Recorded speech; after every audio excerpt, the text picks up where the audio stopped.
Bonjour, aujourd'hui je vais vous présenter mon nouveau sac photo. Donc c'est le Hadley Pro de chez Billingham qui est ici en version black et en Fibernate. Alors Billingham est une très vieille marque de sacs. À l'origine ils faisaient des sacs de pêche et puis un jour ils se sont mis à faire des sacs photo et c'est aujourd'hui l'une des plus grandes références en termes de sacs photo. Leur fabrication est toujours irréprochable et ces petits sacs sont made in England. Voilà, comme on peut le voir sur la housse de protection qui est livrée avec le sac. Avec cette housse de protection, vous retrouverez donc les séparateurs. Donc il y en a, ils sont au nombre de 4.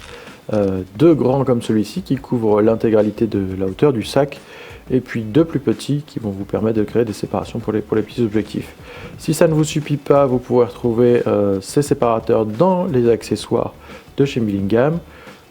Tous les sacs de la marque sont garantis à 5 ans, donc, ce qui vous assure quand même une tenue irréprochable du sac, sachant que de réputation, les sacs Billingham sont donnés pour durer environ entre 10 et 20 ans sans aucun souci. Le petit séparateur est assez bien fait, contrairement au grand, il va se fixer uniquement d'un côté et l'autre côté va rester mobile. Ce qui va vous permettre, en le fixant par exemple sur une paroi verticale, de créer une séparation entre deux objectifs que vous allez pouvoir superposer, dont un gain de place non négligeable. Sur le devant du sac, on va retrouver deux grandes poches dans lesquelles on va pouvoir mettre un tas de choses. Par exemple, moi j'arrive à caser un petit appareil photo compact ou même une pochette avec un disque dur à l'intérieur. Donc deux poches devant que l'on va pouvoir ajuster grâce au bouton pression qui va vous permettre de changer la taille de la poche avant. C'est aussi à ces petits détails qu'on remarque la qualité d'un sac et je peux vous dire que les poches avant sont bien faites, c'est-à-dire que vous pouvez mettre des choses devant sans que ça handicape la taille de ce que vous pouvez mettre à l'intérieur de la protection. À l'arrière, on va retrouver une poche zippée pour les documents. Sur le dessus, assez pratique, on va retrouver une poignée bien rigide. Et même quand le sac est chargé, vous n'allez pas déformer le sac en le portant via la poignée. Donc les dimensions intérieures de ce sac font 34 cm de large, 8 cm de profondeur et 23 cm de hauteur. On peut y caser plein de choses, donc là je vous fais voir une première configuration où j'y place mon 70-200, je vais y placer aussi un petit 50 mm. Et pour finir, je vais y placer mon Canon 550D avec un 17-40. Donc c'est quand même un gros objectif monté sur ce sac. Vous voyez, ça rentre vraiment sans aucun problème. On va pouvoir y placer également un iPad mini. Je crois que j'ai testé mon MacBook Pro, il passe aussi à la derrière en fait la protection. Il y a un espace entre la protection et le fond du sac dans lequel on va encore pouvoir placer un iPad ou un petit ordinateur ou un MacBook Air par exemple. Vous voyez, les poches avant sont très très grandes. Donc là j'ai casé mon 24 mm et puis là j'y case mon portefeuille sans aucun souci et vous voyez, ça n'interfère pas dans le chargement du sac, donc ça c'est plutôt pratique.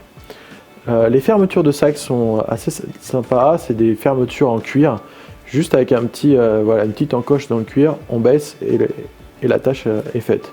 On peut régler la longueur des attaches grâce aux petite boucle de ceinture afin d'ajuster la taille en fonction du chargement du sac.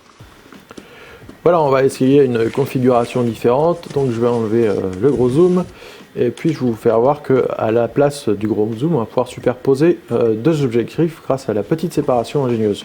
Donc là, je place mon fisheye de Samsung sur le bas.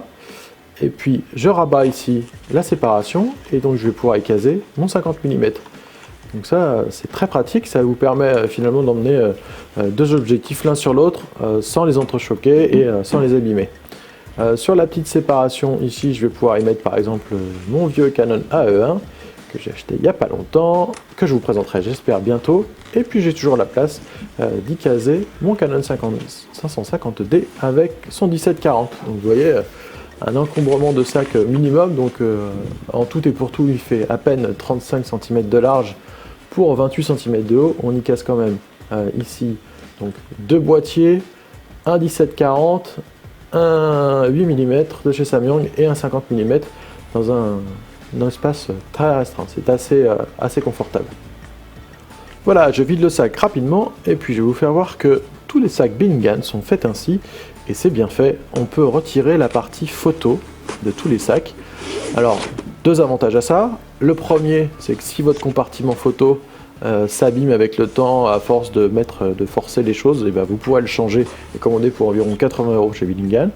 Et puis, au final, vous pouvez aussi vous retrouver avec un sac tout bête, tout simple, à utiliser au quotidien si vous ne voulez pas emmener la partie photo avec vous. Vous savez maintenant à peu près tout sur le Hadley Pro de chez Billingham et à bientôt sur jérôme.net.